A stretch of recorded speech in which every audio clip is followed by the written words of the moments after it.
Hey everybody, Simon here. I am the lead developer for Baroque Creations, and I am very excited to finally demonstrate what we have been working on for the last few months. This is all very early, so it's a work in progress, and things are subject to change, but here it is. This is a new version of QuadraDigger. If you are familiar with QuadraDigger, or if you're unfamiliar with QuadraDigger, it's a game where you place and rotate blocks, and the goal is to place them in such a way that they cause massive explosions and you dig down to the center of the earth, like I just started doing right there in this nice little gameplay footage. The old version that we had, which was released last summer, was a browser game as a way to kind of test the waters and see if we could make a puzzle game that people would really enjoy, and because it's in a browser, it's very accessible.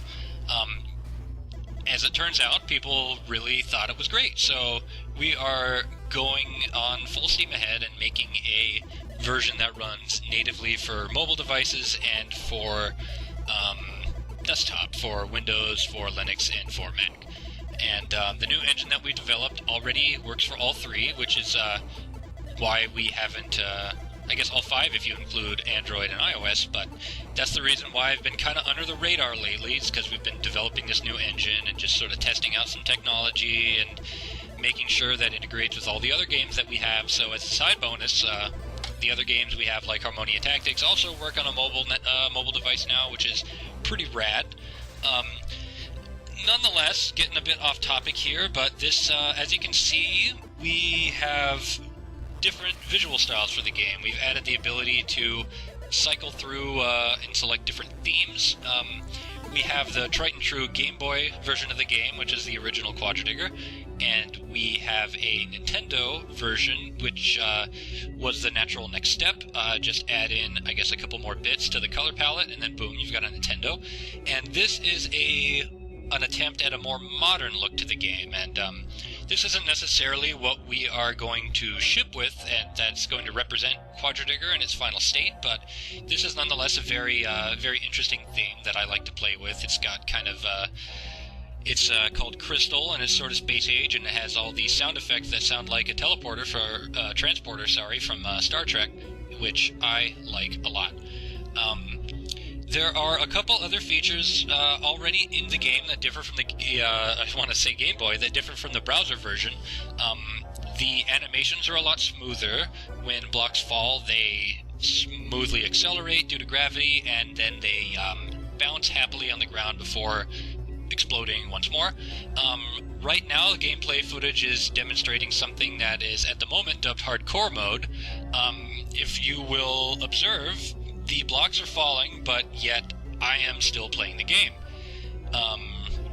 Rather, the blocks are exploding beneath my happy block that I get to control.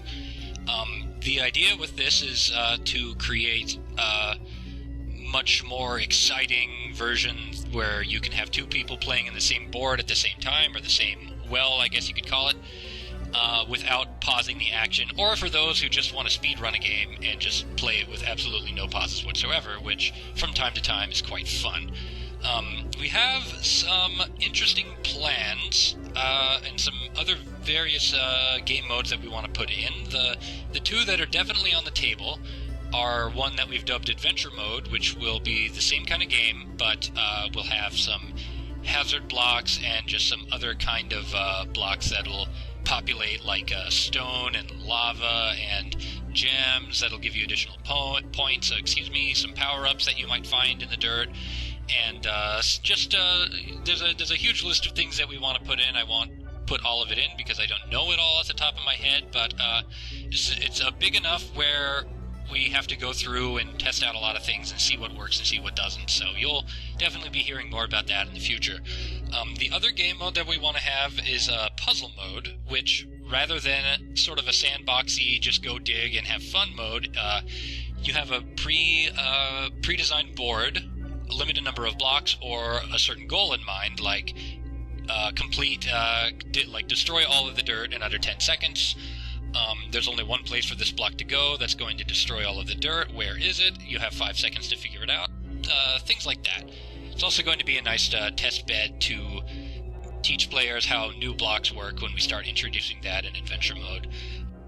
I guess that's it. This is Simon signing off, and have a good one.